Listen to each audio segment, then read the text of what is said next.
Bonjour à tous. J'ai l'honneur d'échanger avec vous suite à l'intervention de Monsieur Ousmane Sonko, à un moment qui apparaît historique à bien des égards pour le Sénégal. Monsieur Sonko, en homme d'État qu'il est et qu'il deviendra lorsqu'il sera élu président de l'État du Sénégal, a lancé un message clair. Ce ne sont pas les magistrats qui décideront à la place du peuple sénégalais. À 9 mois d'une élection particulièrement critique pour le devenir de l'ensemble de la population sénégalaise, de Saint-Louis à la Casamance, M. Sonko refuse de devenir le prisonnier de lutte de pouvoir et d'instrumentalisation de magistrats, de hauts fonctionnaires, qui cherchent à faire perpétuer un pouvoir contre toute évidence et contre la volonté du peuple sénégalais.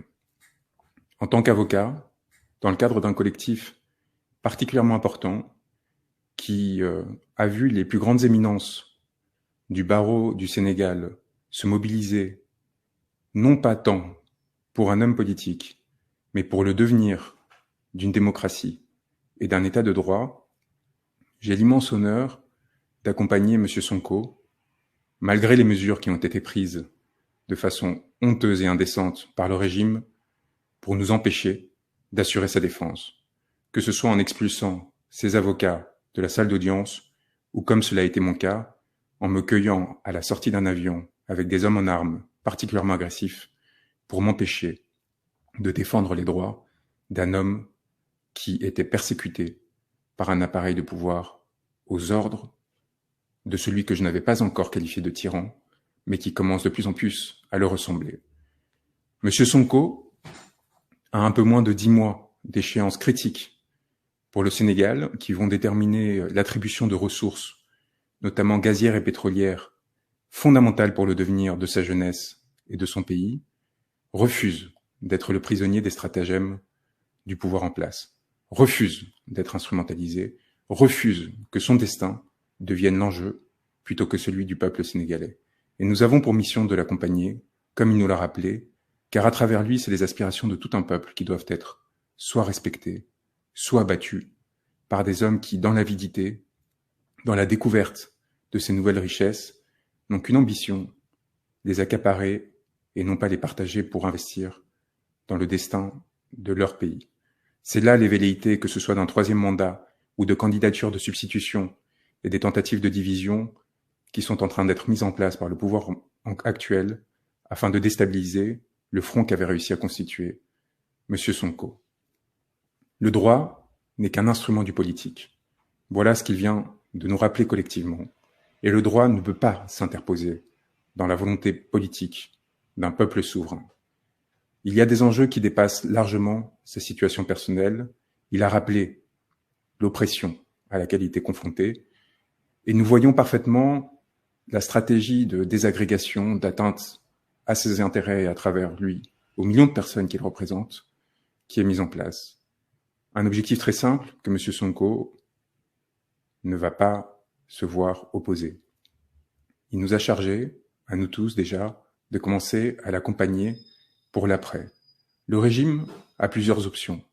La violence, l'oppression, on le voit déjà avec des interdictions qui ont été dictées à Dakar à partir de demain relatives à la circulation aux essences, comme si d'avance la décision le concernant était prise, comme si d'avance M. Sonko était condamné.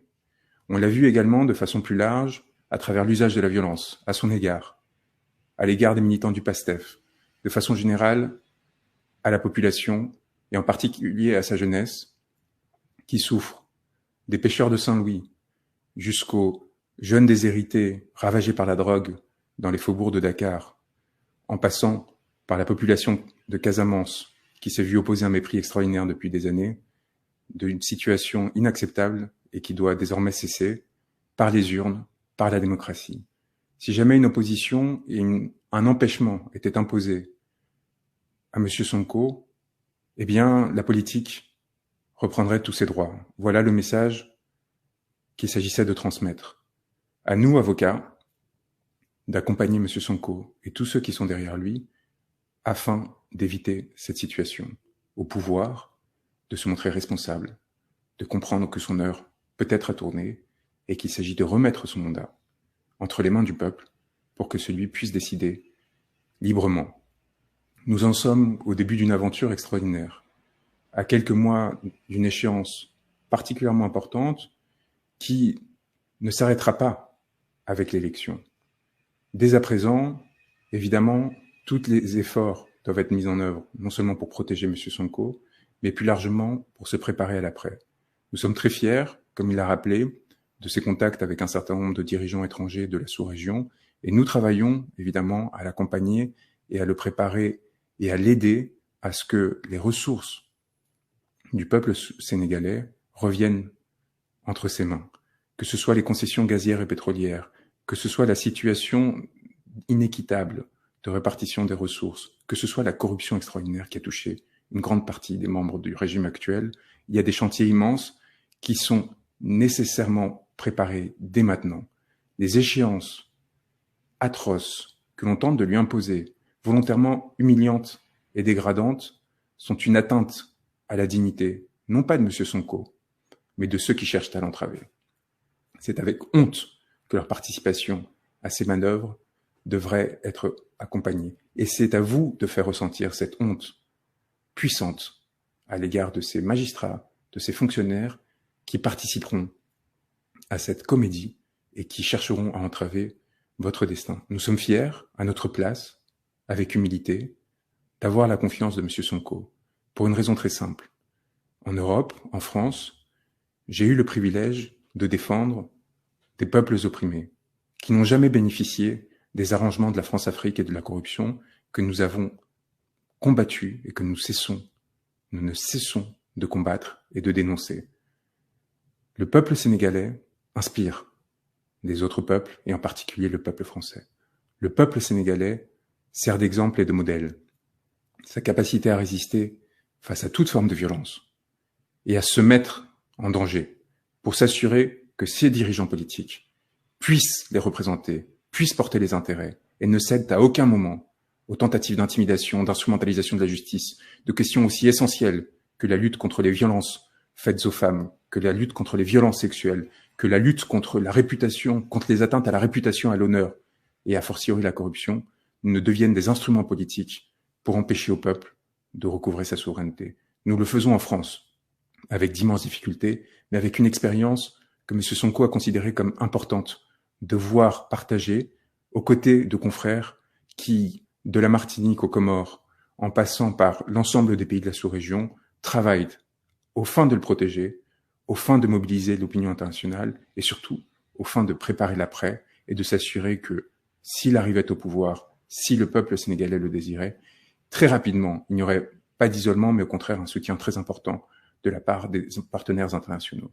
C'est un dernier point qui m'apparaît essentiel, vous dire que vous n'êtes pas seul, que nous veillons, que nous nous assurerons que la défense des intérêts de M. Sonko sera préservée, mais aussi de tous les membres du PASTEF et de toutes les personnes qui sortiront dans la rue pour le protéger, le cas échéant, et qui, en prenant les risques nécessaires, s'assureront encore une fois du devenir de la démocratie d'un peuple, qui nous sert d'exemple, qui nous inspire, et qui demain, avec beaucoup de chance, un peu d'espoir et du courage, nous imiterons à notre tour pour nous libérer. Je vous transmets toutes nos pensées, tous nos encouragements, et surtout, le plus grand respect par rapport à votre force. Vous méritez toute notre estime.